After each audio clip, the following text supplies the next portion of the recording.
If you're taking AP US History, you're in the right place. I'm John from Marketable Learning. This is Tanika Barr. How are you doing tonight, Tanika? I'm good, John. How are you? I'm great. Tonight, we're going to be going over Units 7, 8, and 9 of AP US History. Tanika, why are these units a little bit less important than maybe Units 3, 4, and 5? Like Unit 9 is its own story. Why should, if I'm studying for AP US History, should I focus my attention here? Well, it's only about 5% of the exam. So the chances when it appears on an exam period, it may come as like a short answer question, or it may come in the form of just a MCQ.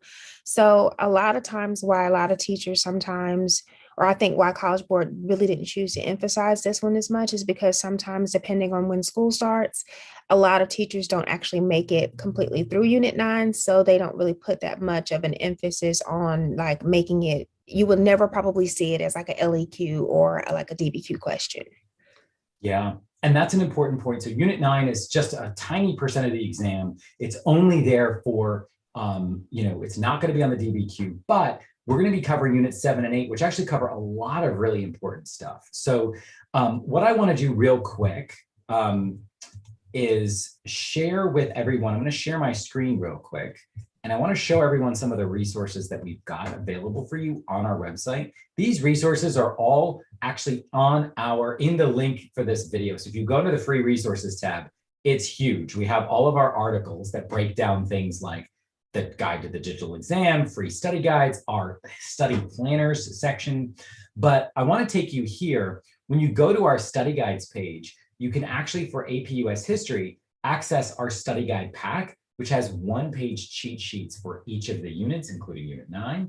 We've also got a full-length practice test for AP US History. This is free. And what I love about this, Tanika, is not only do you get the full test, it also comes with the explanations, so you can study yourself and why you got certain questions wrong.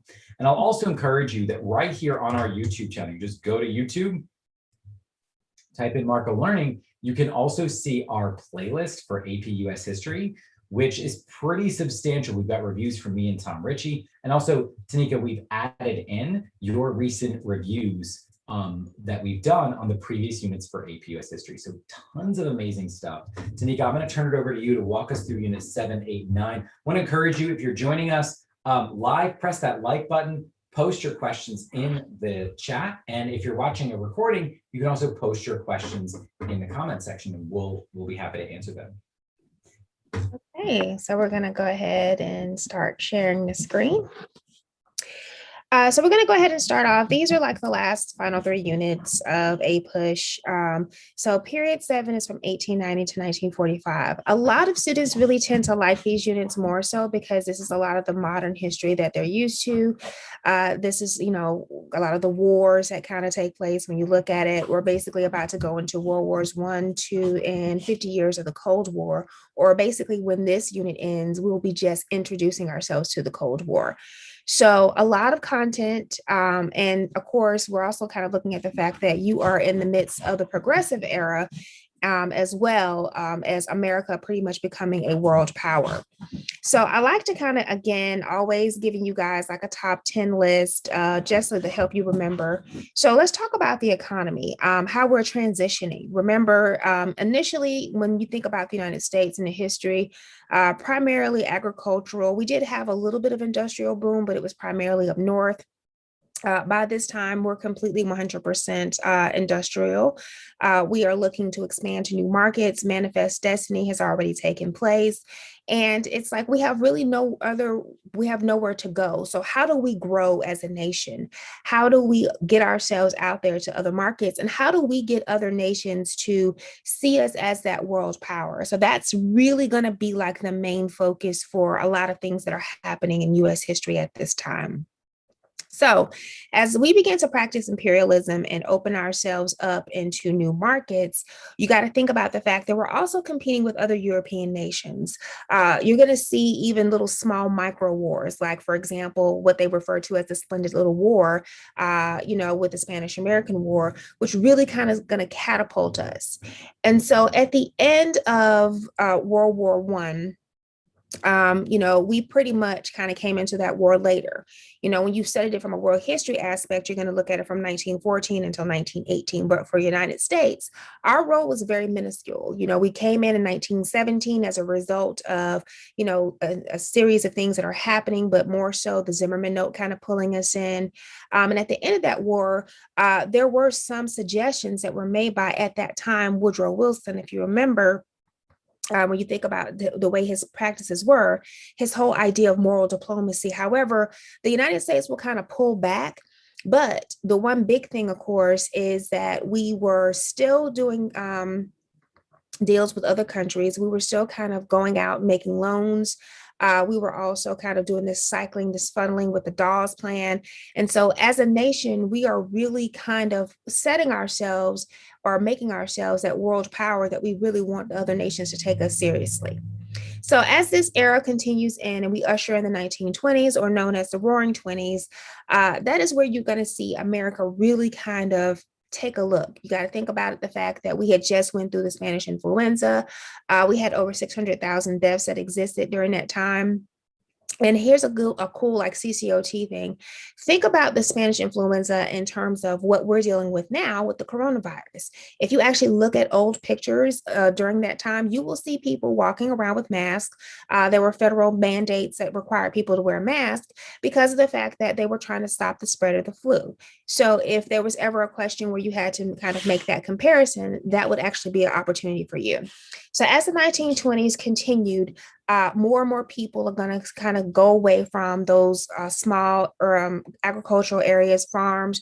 They're going to go into these urban areas, go into cities. You have more opportunities as far as employment because industrialism is really on the rise. You have skyscrapers, all these different factories that are there. And so this will really kind of make the American economy just catapult. Not to mention you have an influx of immigrants that are coming here as a result of this. And so as this happens, you'll notice that we'll start to transition into some issues, both politically, socially, and economically. But of course, as the 1920s, everybody was living high credit, borrowing things on credit, that standard of living, all those different things as people were more so enjoying themselves, we will soon find ourselves plunged into a Great Depression. And, of course, one important thing to remember is that when we get to the Great Depression, it wasn't the actual plan itself that got us out of the Great Depression. It was actually us getting involved with another war that got us out of the Great Depression. Other big things we can talk about was this was the era of progressivism, trying to fix the wrongs that were done during the Gilded Age. Those group of people who love to stir up trouble, or who was given the name muckrakers by Theodore Roosevelt. They wanted the government to have more intervention. At that time, the government was really more so laid back, hands off, laissez-faire kind of thing, allowed capitalism or versions of capitalism to happen as they called it. But you also had to think about the social issues that we were dealing with, suffrage, prohibition, the temperance movement really kind of coming about. And of course, they're going to get that when prohibition does start. We're still dealing with political corruption, not necessarily with political bosses, but when prohibition actually does come into play and they basically make it illegal to distribute or sell alcohol, you're going to see the rise in organized crime. And then the biggest thing is economic inequality. During this time, America was made off the backs of the working class, and a lot of people who are working class were immigrants who came from like parts of Eastern and Southern Europe. You did have some African Americans, of course, the big great migration that will happen where they'll leave the South and migrate up north for other opportunities. But you have that large percentage of wealth that is owned by a small percentage of the population. You remember the robber barons, right? Or as they refer to themselves, the captains of industry. So you have your Vanderbilts and your Rockefellers, all of these different individuals who are making their own rules because why? They have the ability to do so. They have control in pretty much every single branch of the government.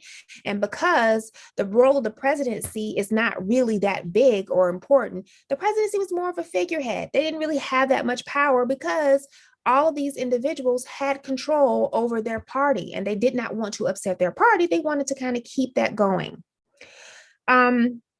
Other things, when we think about the 20s or during this time, the roaring 20s, why was it such a good time? Why were people really celebrating life? Remember, we just gotten out of World War One.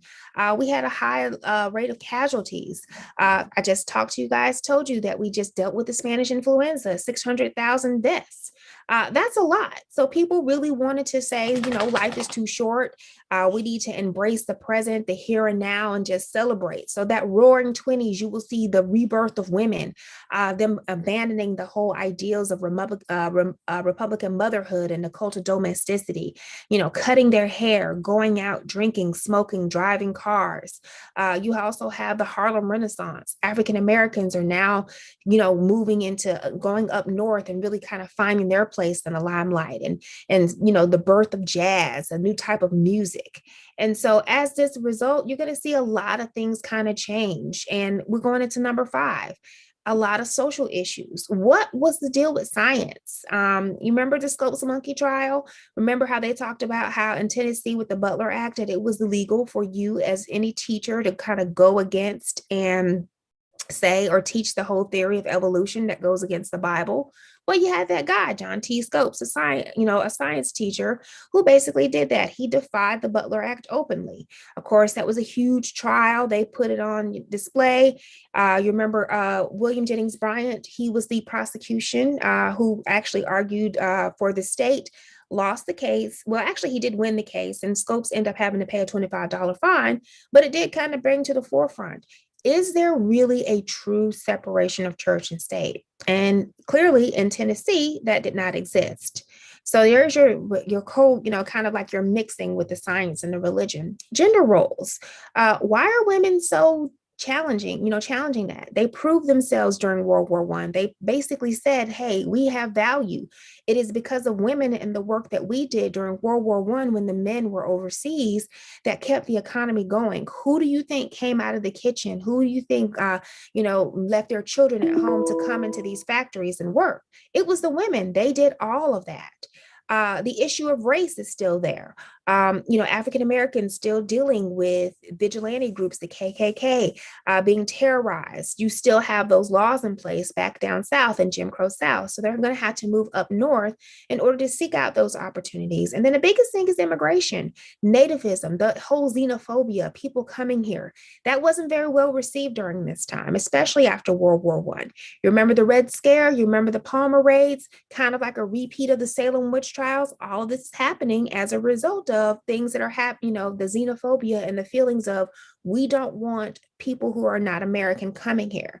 This will lead to such thing as like the issue with Sacco and Vanzetti in that case, and how 2 Italian immigrants were basically at the wrong place at the wrong time and were accused of a crime that they may or may not have committed, and they didn't even have evidence that actually proved that they had committed the crime.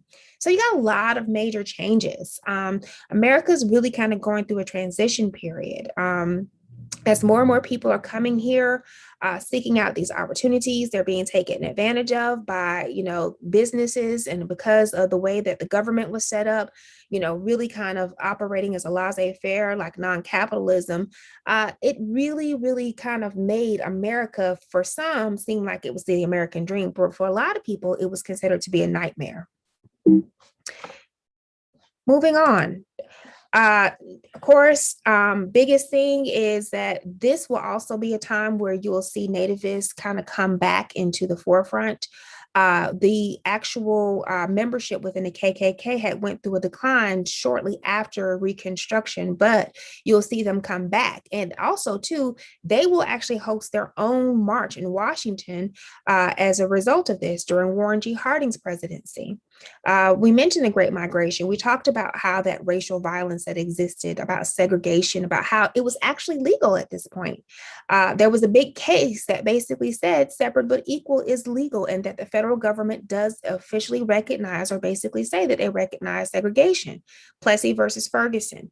That is the whole thing. And of course, much later, it will be overturned when we get to 1954 and the Civil Rights Movement. So as this country is, we're going through trends and we're seeing the highs and the lows. Of course, the biggest low was happening with October 29th, 1929, when the stock market crashed. And we went into an era known as the Great Depression. What upset a lot of people was just the Republican response to that, or more specifically, Hoover's response. If you remember, he was president during this time. The fact that he thought that the economy would fix itself. Then he tried to ask for very wealthy individuals to privately offset some of the debt that had been acquired during this time.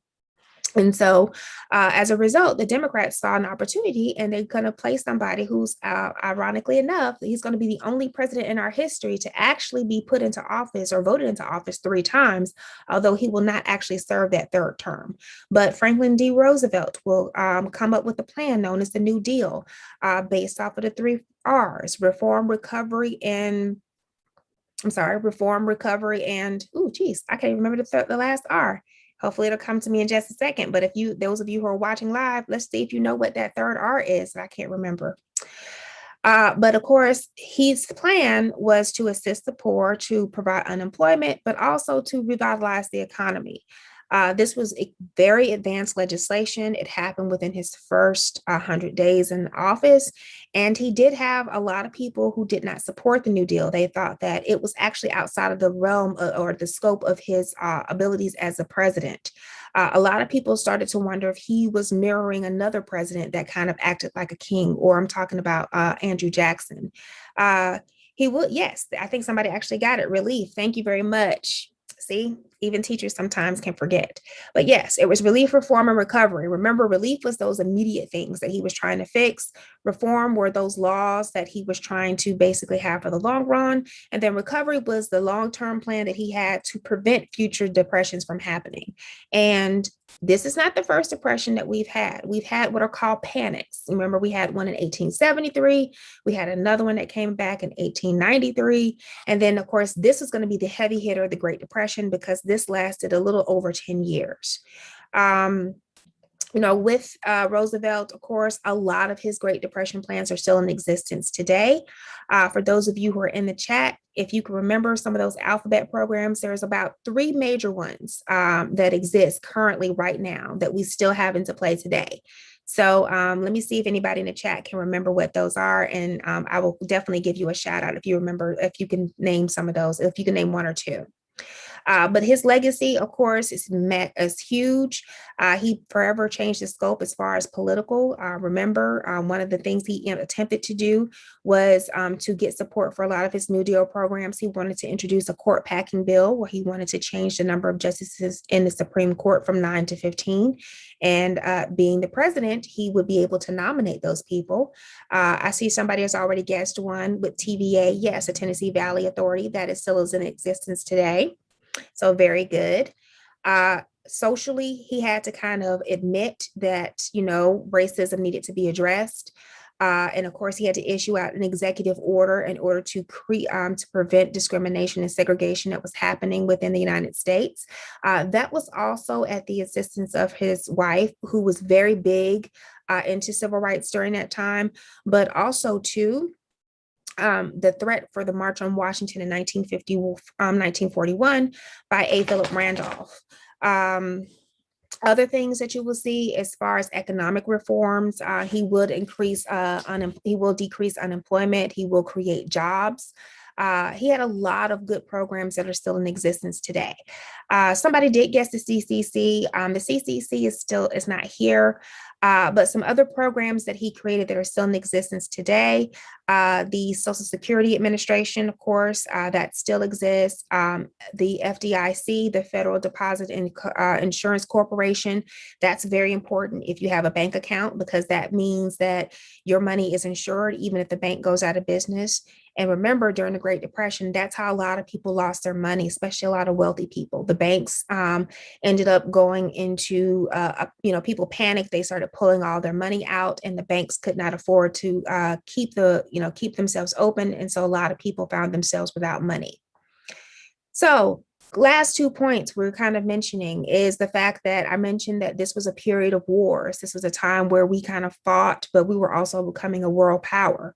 For the Spanish-American War, Really important. Not only was that for us expanding in our markets globally, but that, of course, was a big thing for that Roosevelt corollary to the Monroe Doctrine. If you remember, Monroe Doctrine said, stay out of our hemisphere. Roosevelt corollary said, a threat to any country, Latin America, Caribbean, is going to be seen as a threat to the United States, and we will be like that policing power here in our hemisphere. And then, of course, the biggest two are going to be the Great War, which is World War I, which again, we did not get involved until 1917, very short lived. We tried to practice policies of neutrality and isolationism, mainly because of the influx of immigrants that were here. Did not want to incite feelings of people feeling nativism towards their own other country or feelings of nationalism. So they decided to play it safe until they couldn't. And then, of course, the biggest one was World War II. Again, we did not get involved initially, but of course, with December 7th, 1941, pulling us in after some issues with Japan and the many oil embargoes that we put into place on them, that would later cause us going into World War II. So that, ladies and gentlemen, is just a brief preview of just some things you need to remember for period 7. So John, I'm going to kick it back to you for a second to see if you want to kind of share anything or just some reminders, just in case people kind of missed what you talked about in the beginning. Yeah, Tanika, I thank you. This is so great. And I think there's, one of the things that happens at this point for AP US history students is you feel like, how I can't remember all the things, or like there's so much my teacher didn't cover, or whatever. And I'm seeing some of this in the comments and things too. And I just want to encourage you guys, don't feel that you need to learn everything all at once. Like, take the pieces of what Tanika's talking about tonight and what you know, and kind of grab onto that to study in a really productive way. So let me show you a few things. I was showing earlier, we've got a full-length practice test with explanations available on our website. That's for you to download. I put the link in the description. Definitely check that out. One thing I also showed at the beginning for everyone was our study guide pack, which is really great because it breaks down for you each of the main units. You can download this on our website. We also, to the point I'm making about kind of how exhausting this is to study, how overwhelming people can feel, definitely check out our productivity planner. And this is a really cool way. Let's say there's only really days now between you and your AP exams if you're taking paper and pencil. So we created this guide that helps you lay out, okay, here's what the day is, your goals of what you're going to do, everything you want to get done. You've got your AP World Practice Test or your AP English Lit you're studying for, and you can put it together in this resource. So Tanika, what I'm going to do is I'm going to add this to the chat for everyone here on YouTube. And I think we've had a chance to answer a number of the questions that have come up. Were there any other questions that people had? And I'm going to go ahead and, yeah, and Clarissa's saying, you guys give me peace about this test. That's key. And yeah, it looks like several people, by the way, got the relief recovery reform. You had that one R slip away from you. Tanika, this happened to me the other day with the 3 C's of comparison, continuity versus change, and causation, and that causation slipped out of my fingertips.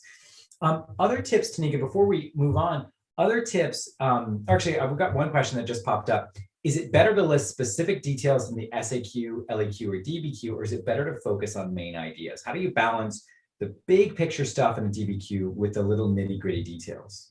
Okay, so your big picture stuff with your DBQs and LEQs are how you're doing your contextualization point. So you definitely want to kind of start off with the big picture, kind of setting the groundwork for what you're about to write about. And then your more specificity is definitely going to be needing your thesis statement. Like, you don't want to for example, if they're asking you to compare and contrast the 1950s and the 1920s, you don't want to say like there was a lot of, 1920s and 1950s had a lot of similarities and differences. That's really where you want to offer some specificity. And then, of course, where you're going to have your details are in your paragraphs, where you're going to actually explain what you're referring to inside of your thesis statement. So again, you definitely want to kind of paint the bigger picture. And then, of course, in your DBQ, one of the biggest ways you can earn points is that outside information, or, kind of bringing in evidence beyond the documents. That's where you can kind of paint that bigger picture about how something within your essay, within your specificity or your specific points, can kind of tie in and it actually relates. But everything needs to be relevant, and everything needs to be about what the prompt is and what your thesis statement is. Yeah, I think that's great advice about making sure that you're making choices that are going to help you get points on the test and make it easy for readers like you to assign those points. So wonderful. Guys, keep posting your questions in the chat section here. We're happy to answer them. And the other thing I'll encourage you to do is, if you are just joining us, press that like button, subscribe to our channel, and remember, we've got dozens of videos on our playlist. One thing, actually, Tanika, before I turn it over to you, Clarissa, who's been great here in the chat, is asking, what are the most important acts to know regarding FDR's plan, New Deal plan? Cool thing is, you don't really have to know any of the specific New Deal programs, but you do need to understand the 3 R's. So you do need to understand like why he created the programs the way he did and how he focused in on them. So remember, there's 2 New Deals. There's the first New Deal, which did the immediate relief, and then of course the reforms. The second New Deal was more so focusing in on recovery, like putting in programs that will prevent future depressions from happening. And that's where you're going to kind of see a lot of the lasting programs that are still in existence today. Like one of his biggest things, of course, was tackling unemployment. So he definitely wanted to put some things into place like the Social Security, which of course now when you think about it, there's been talks about the fact that Social Security is about to go away by the time these guys actually start to retire. But nothing specific or like, that you need to know within the new deals, but you will, if you happen to have an essay question, you may be asked to compare it to another program that we're going to talk about when we get to period 8 that I'll mention. Great. So actually, that's a great segue. I'm going to hop back in the chat with everyone. I'll let you share your screen and guide us through Unit 8 of AP US History. Gotcha. All right, guys. All right. So Unit 8 is actually from 1945 to 1980. Sorry, I was in such a hurry to type this in that I actually typed out the wrong thing. So blame it on my head and not on my heart. So it is actually from 1945 to 1980. And this is a massive period because this is around the time of the Cold War. So a couple of big things that you got to understand.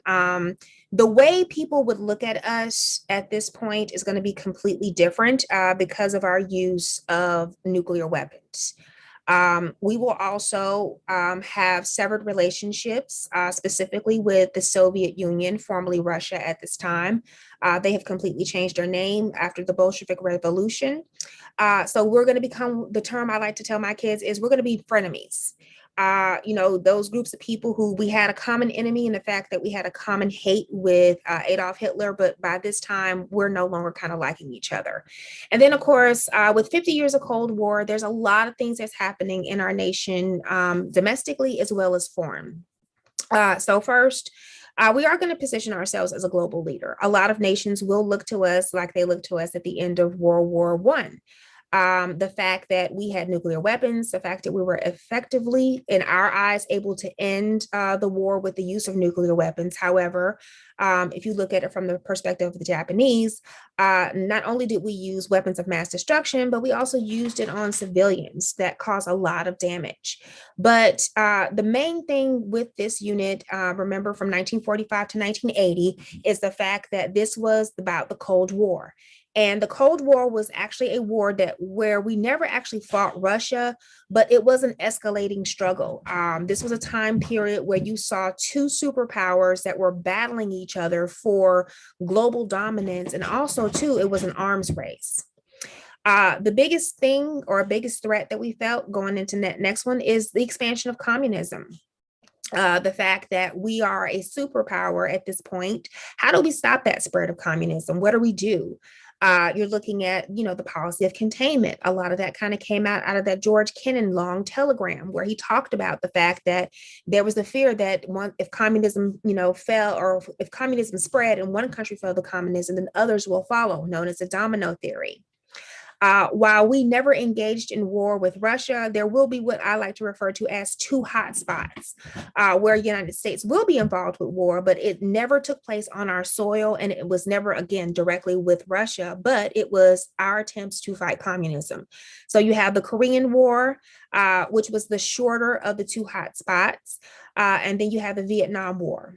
Also, I should mention, one big thing with this is that you have to think about it in terms of the number of presidents that we'll have. So Truman will be the first president. Remember, FDR will succumb to polio, will not actually make it through his third term in office. So Truman will actually have to give the thumbs up for the use of nuclear weapons, but he will be the first leader during the Cold War, followed by Eisenhower, a former military hero. He was the one, he also fought in World War II.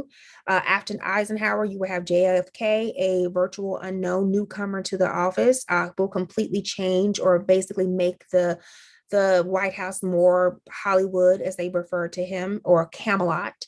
Then after JFK, you have Lyndon B. Johnson, who will be responsible for pulling us into the Vietnam War. And then after LBJ, you have Nixon, who will pull us out of the war. You'll have Ford, and we'll talk about how he ended up becoming, never actually voted in, but he was appointed. He was appointed his position as vice president, and then he took over presidency when Nixon resigned. You'll have Jimmy Carter. Then, of course, the person who was given credit for ending the Cold War, which is Reagan. So a lot of leadership changes, a lot of different styles when you look at it and how the presidents will respond to the foreign issues, but also to the fact that our country is dealing with a lot of domestic issues as well. The biggest and most controversial hotspot of the war, probably more so than anything, is going to be the Vietnam War. This was a war that was probably the longest war that we had fought in American history up until this time. The fight, again, trying to keep North Vietnam from invading South Vietnam and making it become communist.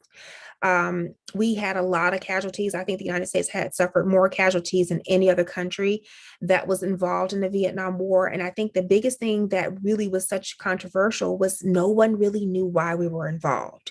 Now, they say that the Gulf of Tonkin, event brought us into it. And that's what Johnson said when he deployed troops. And if you think about the Gulf of Tonkin, it kind of mirrors what happened with the Spanish-American War.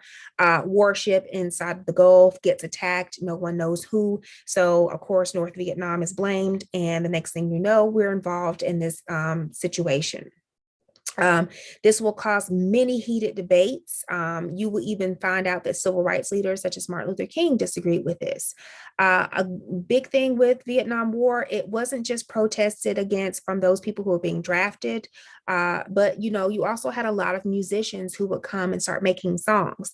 So a really good thing that you can kind of look at, when you look at the Vietnam War, is just how the country kind of came together and how you saw that great divide.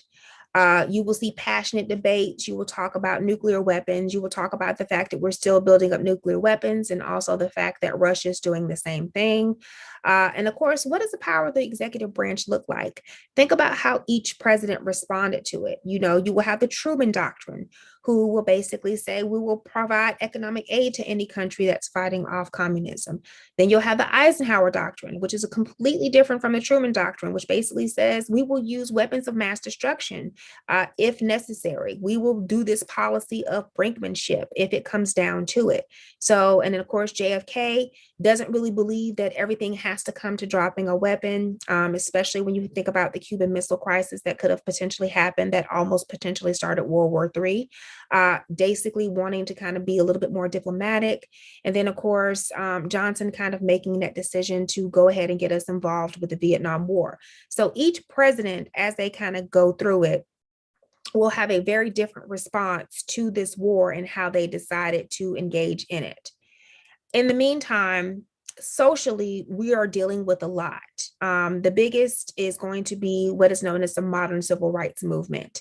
We basically will say that you think about civil rights, it may have started in 1896 with Plessy versus Ferguson, as far as initially when you think about Booker T. Washington and W.E.B. Du Bois, our very first kind of groups of people, well, not the first, but the ones who will kind of start off the Civil Rights Act, the civil rights movements, and wanting civil rights acts to kind of get them into play.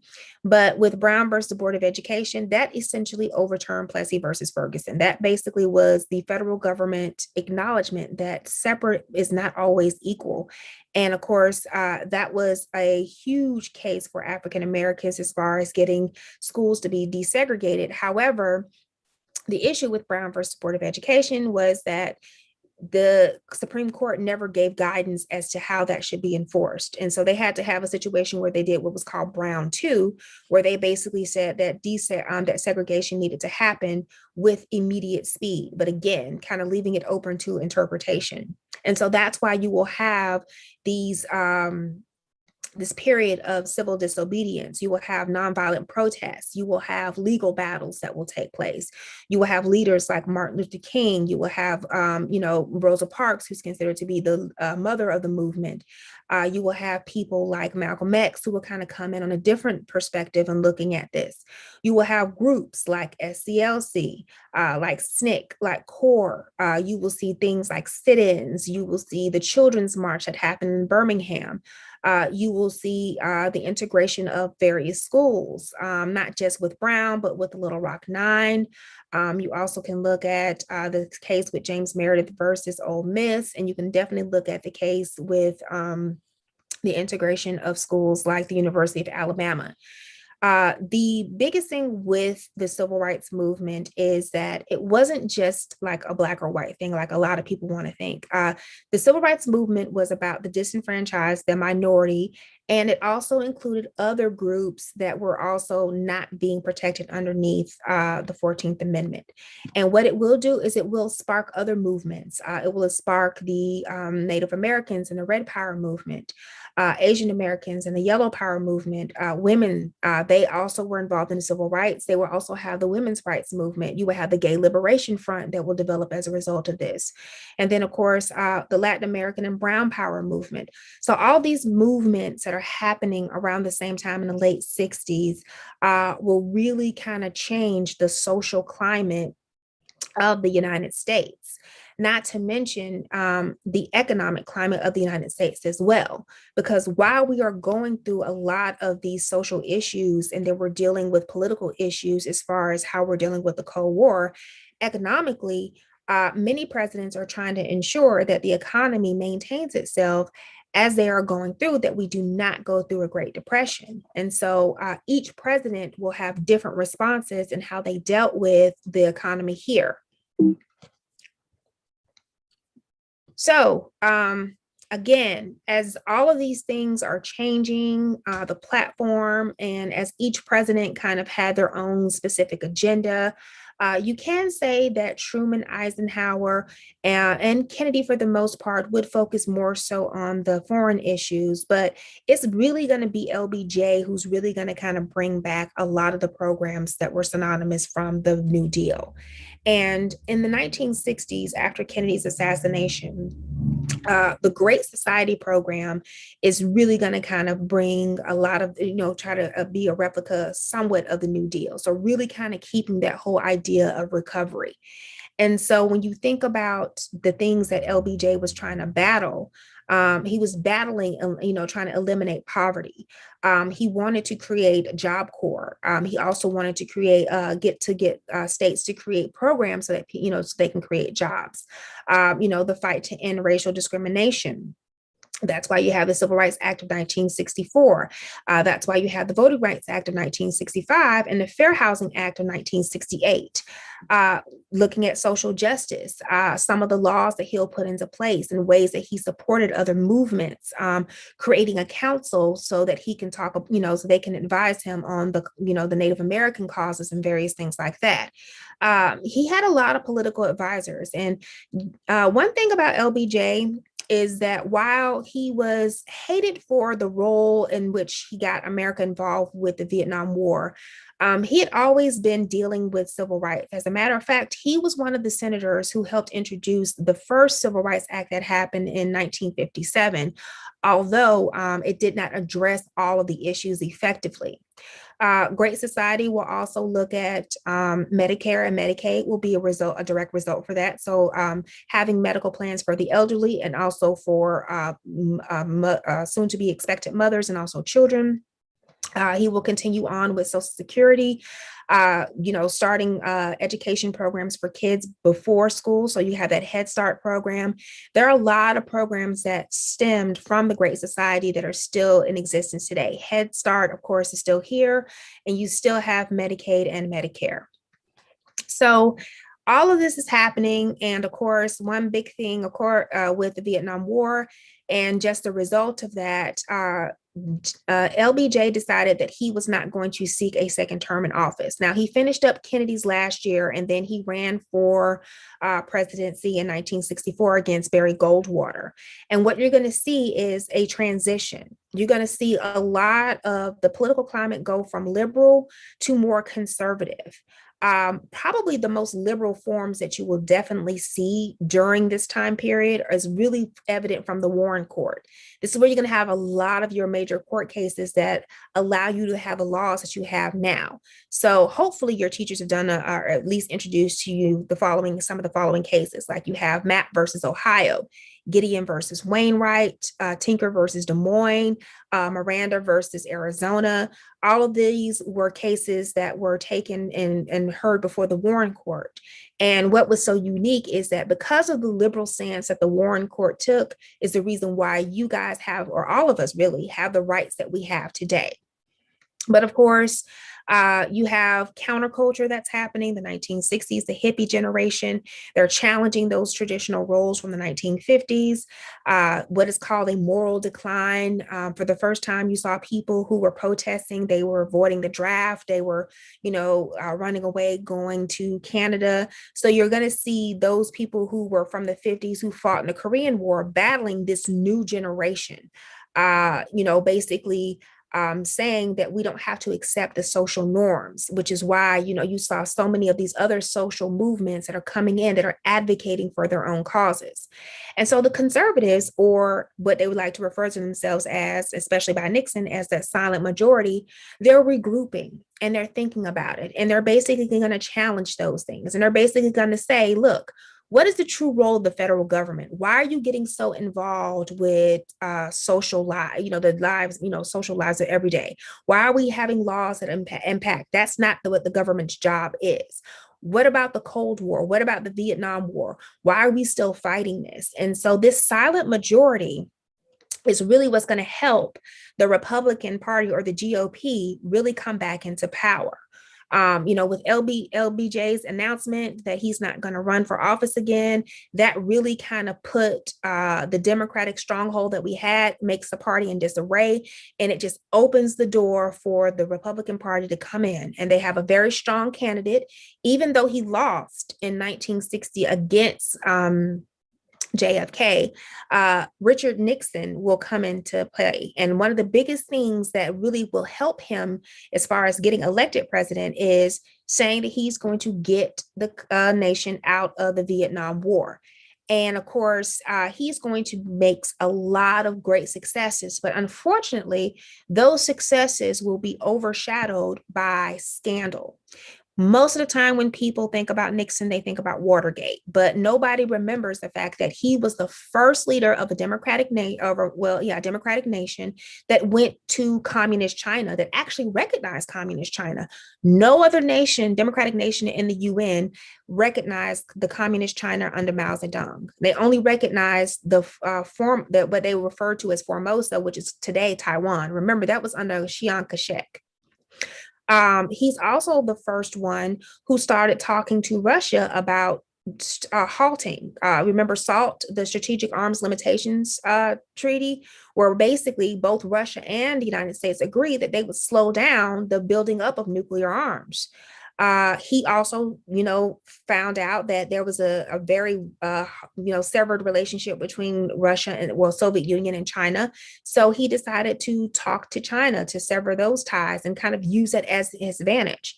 And then the biggest thing, of course, was ending our role in the Vietnam War, admitting that if South Vietnam ends up falling to communism, we will continue to do the best we can, but we are no longer going to send soldiers over. But then in his 1972, all of the good deeds that Nixon had done will completely be overtaken by the Watergate scandal. And that is where we have to figure out is from the issue situation with Nixon and Watergate is the president above the law? or is he the exception to the rule? And of course, with the Watergate scandal, that also changed the role of media, because for quite some time, most media outlets kind of accepted the information that they were given. But the biggest thing with this was you had two reporters, Woodward and Bernstein, who just didn't think that the story that, with Watergate, there's just too many holes. There was something didn't add up. And then, of course, not to mention, they had a source who was feeding them information. And of course, what we realized is that all roads led back to the White House, and that there was a little bit of deception that was happening, and that, it's the job of the media to report that deception, even if it comes from our own president. And of course, the biggest thing is, when we think about this period, is the fact that Nixon will do something that no other president had ever done before. He will resign from office. So in a nutshell, this is pretty much period 8. A lot of content, a lot of stuff. So basically, high points: remember the Cold War. Remember that each president had their own response to it. Remember that the United States had, fought in 2 major conflicts, although we never fought against Russia itself. Of course, dealing with all those foreign issues, we did have our own domestic issues.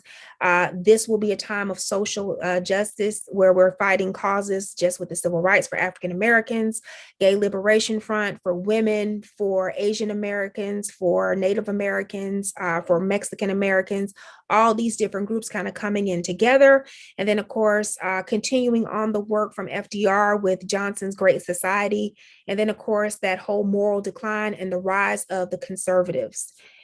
So, John, I'm going to kick it back to you. I know we probably have a couple of questions that are in the chat, and hopefully you've had an opportunity to speak to those kids. Yeah, I saw a couple of the comments and questions that we've seen here. A couple of people are asking, will this be posted to our channel? Yes. And then Zan is asking, is there an easy way to remember the order of the presidents? I confuse the presidents with each other a lot, and when they were president. Tanika, when I was in the 4th grade, I was a nerd, and I memorized all the presidents, and I can recite them all in like 20 seconds. That was helpful for some sorting of information, but I don't recommend it as a way to get a 5 on the AP US History exam. But Tanika, there's a sea of goofy looking people who have been president of the United States. How do you keep them all straight from each other? Or is it about focusing on just a few key people? Well, with the Cold War, it's kind of good to remember them if you can. And I mean, it's not a big deal if you don't remember all the presidents, because when you think about it, I can remember up to the first 16 presidents. And then with the Gilded Age, a lot of people don't remember that. That's why a lot of kids have a hard time with that period, because there really is no president to kind of really tie it to. And then when you pick back up, with Roosevelt, with Teddy Roosevelt, or, some people say, okay, I remember McKinley, and I remember Taft, and I remember Roosevelt, and then I remember Wilson, and then, oh my gosh, I forgot. Well, a lot of people forget about Harding and forget about Coolidge, but then usually from Herbert Hoover going forward, it kind of becomes a little bit easier, because there's a lot of things that happened during their presidencies. For my students, that's pretty much how I broke down the Cold War. Was think about each president. We had 7 leaders. Russia only had 4. And I even talked about those leaders as well. So you don't have to know every single president that happened, but sometimes when you start thinking about some of the events that happened during this time, you should be able to kind of relate it back to maybe some piece of legislation or some major event. So if you remember Cuban Missile Crisis, you should definitely think JFK. If you want to think about the Civil Rights Act of 1964, Johnson should pop in. You definitely would think JFK, because he initially, started the conversations about it. But, you'll remember that. If you remember the atomic bomb, Truman should pop into your head. Or, Korean War, Eisenhower should pop into your head. So I wouldn't really say you have to know every single thing that happened for each president during the Cold War, but just be able to kind of relate some minuscule events, and that'll kind of help you keep everything straight. And then here's the big thing. A lot of people don't remember Ford, even though he was president during the Cold War. And the only thing he'll really honestly be given credit for, and it had nothing to do with the Cold War, he pardoned Nixon. That's his headline. That's his Right. whole presidency. He was never elected president. He was never even elected vice president. He was selected as vice president because of what happened with Nixon's vice president when with Watergate. And then of course Nixon resigned. That had never happened in history before. So he just by default, they had to figure out what to do. Well, and when a president has been assassinated or a president dies in office, the vice president just assumes role. So they had to actually create an amendment because of what Nixon did. Yeah. And then, of course, a lot of people may not remember Carter because of the fact that, he was a one-term president, but he was also the only president that during the Cold War who never lost any lives. But then, of course, the biggest one is going to be Reagan at the end because he's going to be given credit for ending the Cold War. So I would really focus on trying to learn every single president. If you can remember or be able to tie to an event, that's awesome. But more so, remember the social and political and economic impact of that period. Yeah, I think that's great advice. Focus on those headlines for each of these people. Somebody was asking about Watergate. I mean, here's a question I'm going to throw out to you. Are there any fun APUSH themed movies to watch? There's All the President's Men. You were talking earlier about Woodward and Bernstein and the whole scandal. One series that came out years ago was on the HBO, and HBO released its John Adams series. Yes. That's 7 hours of fun, but a lot of boxes are checked in the course and exam description. All the President's Men, I think, won Best Picture in the 1970s as a great film, and Robert Redford and Dustin Hoffman. It's very famous. Any other favorite movies or things to watch besides review videos? Frost Nixon gave you insight about what happened to Nixon after he resigned. I actually showed that clip to my kids today about how what he said kind of made people really look at the office of presidency and really kind of give it a little bit, really kind of laser focusing on what they do. Some other good movies that I would definitely suggest, if you really want to kind of I think one of the best accounts of, like, if you want to look at the civil rights movement, The Butler, because they literally show you every single president involved in the civil rights, starting with Eisenhower. And it goes all the way up through Reagan, ironically enough. And then this is a guy who pretty much lived his entire life working in the White House during that time. And he was with every single president. And they basically touch on every single president. They didn't touch on every aspect of the Cold War, but that was a good one. One of my favorites, even though it's a little bit graphic, so ask your parents if you can do it, but Saving Private Ryan. Very good D-Day, one of the best I've seen as far as a D-Day invasion. It really kind of shows you how lucky we were that we were able to actually be successful with that invasion. Because when you look at the first 20 minutes of Saving Private Ryan, you kept wondering, like, how in the world did we make it into Europe during this time?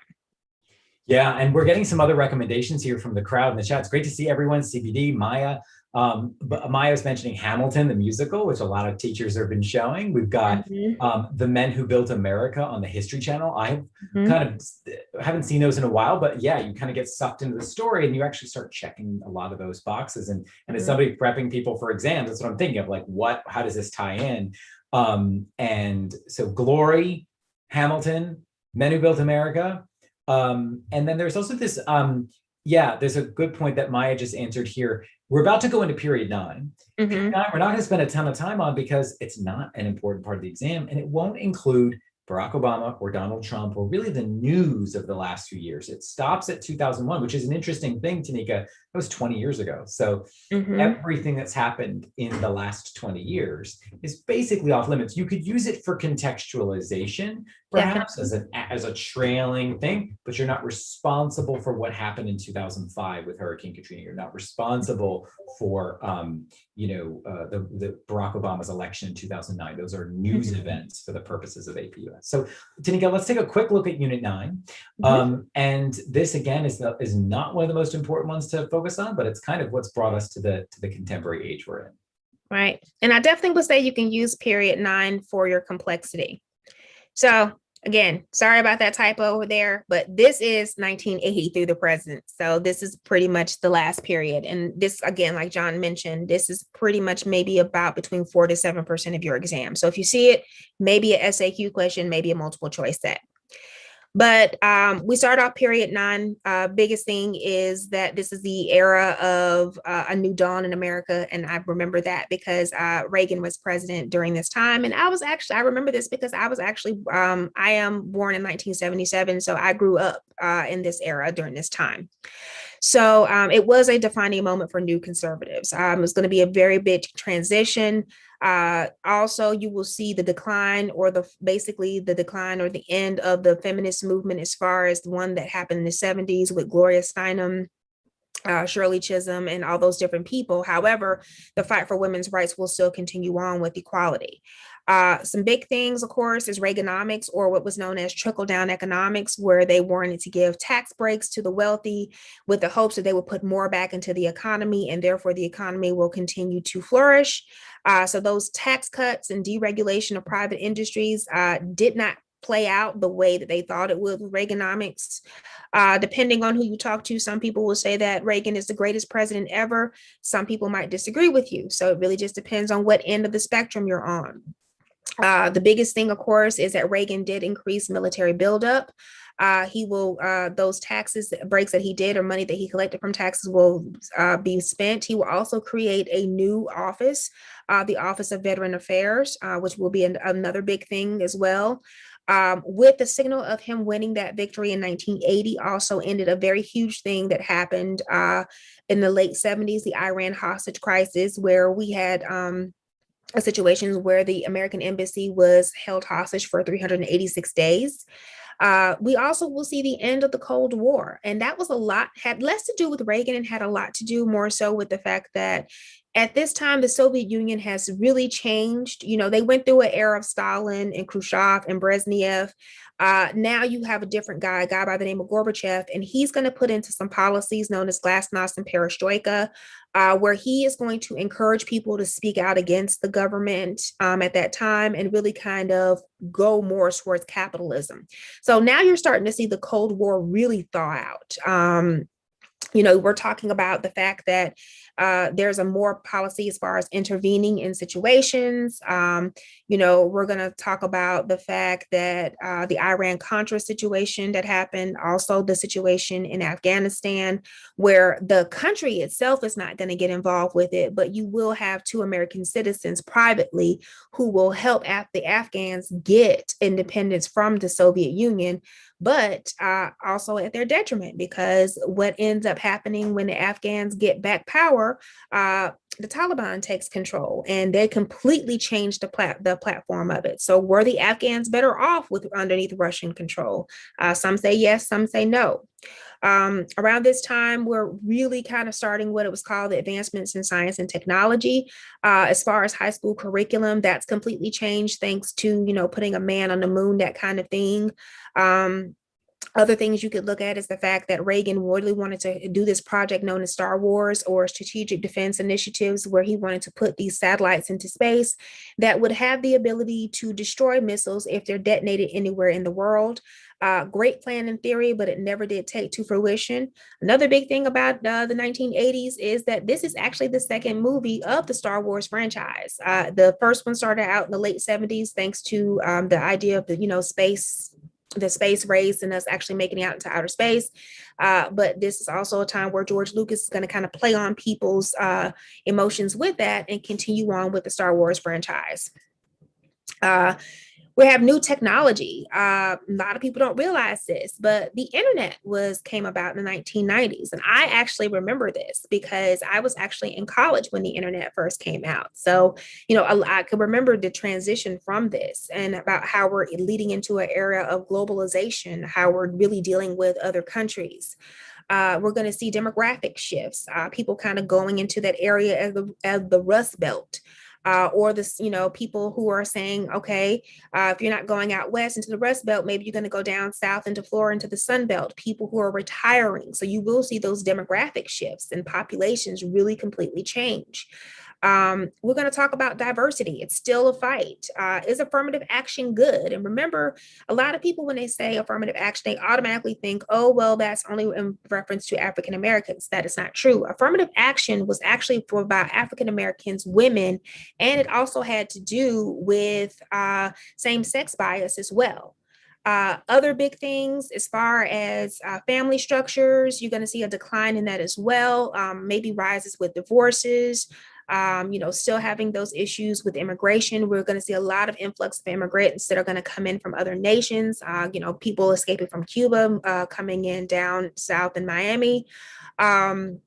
As far as the political landscape, have a lot of issues because of the fact that you're going to see an increase in the drugs that are going to be brought into the nation during this time.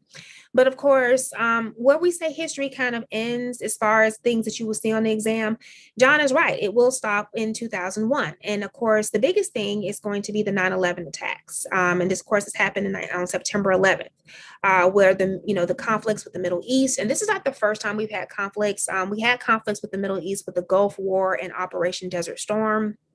With Saddam Hussein. And then, of course, with the attacks with 9/11, that's going to, put Osama bin Laden on our radar as well. And that's going to be the reason why we have a lot of, homeland security and a lot of the laws that we have in place now, even when you're traveling going into airports. And so you're going to see the deployment of soldiers in places like Afghanistan and Iraq. You're also going to see changes as far as women with diversity, because before women fighting for gender equality, this is going to be the first time where you start to see more and more women who are going to be fighting in the front lines, fighting in the military at this point. And then this whole big idea of the war on terrorism. With George H. Bush. And of course, coming in with these policies and thinking about these terrorists that exist, both foreign and domestic. And then the very last thing is just ways that we're trying to improve security, civil liberties and human rights, and just the many, many things that we are still battling today. And so while we are still in the midst of period 9, because it says the present, I'm not sure where this exam may go, but as far as this shift, because again, 2001 was, like as John said, 20 years ago. So remember, this is a very small portion. This is very, very minuscule. So at the most, you'll probably see some questions on about Reagan. Definitely. You may see some questions in about Reaganomics, but this will never appear as an essay question like a LEQ or a DBQ. It may come in as a short answer question, very minuscule, or it will come in as a set of multiple choice. So in a nutshell, that is period 9. And again, it's a huge period as far as information, because this is where you start to see the stage kind of set for where we are now. And again, it's going to be very interesting to see where we go in this subject, because there has been so much that has happened even within the last year. It's going to be interesting to see how history will see the past couple of years as they try to transition and move past that, and see where we're going to kind of have to cut a couple of things out in order to be able to shift forward. Yeah, Tanika, I think that's a really good point for why are we doing all this AP stuff and this AP US history stuff? We're living in history right now. Neither Tanika and I are two old people, but we've never lived through a pandemic until now. We've never watched our economy shut down. We've never seen some of this kind of political unrest and uncertainty, though you and I were both born after an era of civil rights, of tumult, of assassinations, of so much has happened. So it's an interesting thing, when you and I were growing up, there was this shadow of the Vietnam War.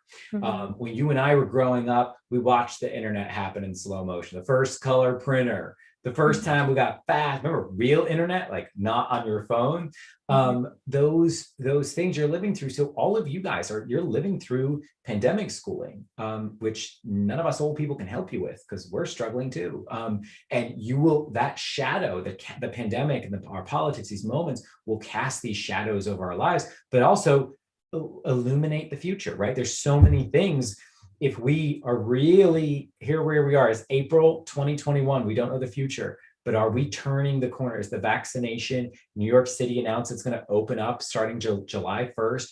Is our economy, is our culture turning out of a really dark year into a brighter future? We don't know. So, we hope for the best. We're all here to help each other out. One thing I want to say to everyone who's watching this now, or with you, or you're watching a recording, and is that I hope that this session, everything that we're offering you at Market Learning is valuable. Check out the link in the description of this video. I'll put the link for the study guides. here in the chat, but there's lots of links for our free study guide for the practice test and everything that we have available. And remember, on our YouTube channel here, we have dozens of these videos of Tanika and I walking through modern history in big pictures, but also Tom Ritchie's videos with us and the videos I filmed a couple years ago. They're all here on our channel. We're here to help however we can. So best of luck to you all as you prepare for the exam.